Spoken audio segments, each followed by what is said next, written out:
தெலுங்கு அப்படின்னு சொல்லும்போது அவங்களுக்கு அந்த பார்த்தோம்னா சிங்கிள்னு ஒரு படம் வருது. என்னடா இதுல யாரோ நமக்கு தெரிஞ்ச ஃபேஸா இருக்காங்க பார்த்தா, இவானா இருக்கிறாங்க. எப்படி இந்த படம் வந்துச்சு உங்களுக்கு?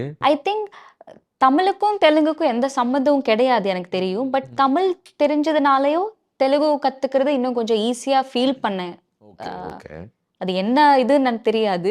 ஓகே. சம்மந்தமே கிடையாது. ஆனாலும் அது சொல்ற விதமோ, அந்த ஸ்லாங்கோ ஏதோ ஒண்ணு எனக்கு சிமிலரா தெரிஞ்சிடுச்சு. ம், ம், ம். அதனால கொஞ்சம் ஈஸியா இருந்தது. ஓகே. இப்போ உங்களுக்கு எத்தன லாங்குவேஜ் தெரியும்? மலையாளம், ம், தமிழ், ம், இங்கிலீஷ், ம். சரி. Telugu I can understand. Okay, Hindi also okay. Understand. எனக்கு என்னமோ நான் வந்து ஒரு கார்ப்பரேட் கம்பெனிக்கு இன்டர்வியூ எடுக்கிற மாரியும், அதுக்கு நீங்க பதில் சொல்ற மாரியும் எனக்கு இருக்கு. ஓகே. ஆக்சுவலா இந்த படம் சிங்கிள் பத்தி சொல்லணும்னா, ஃபுல் அண்ட் ஃபுல் ஒரு ஃபன் ஓரியன்டடான ஒரு படமா இருக்கு. இங்க பார்த்தா ஸ்ரீ விஷ்ணு ப்ரோ வந்து அவரு ஒரு தெறிக்க விடுறாரு அவருடைய இதுல வந்து. இங்க பார்த்தா கிஷோர் ப்ரோ, இங்க பார்த்தா கே அ கேட்டிகா. கேட்டிகா வந்திருக்காங்க.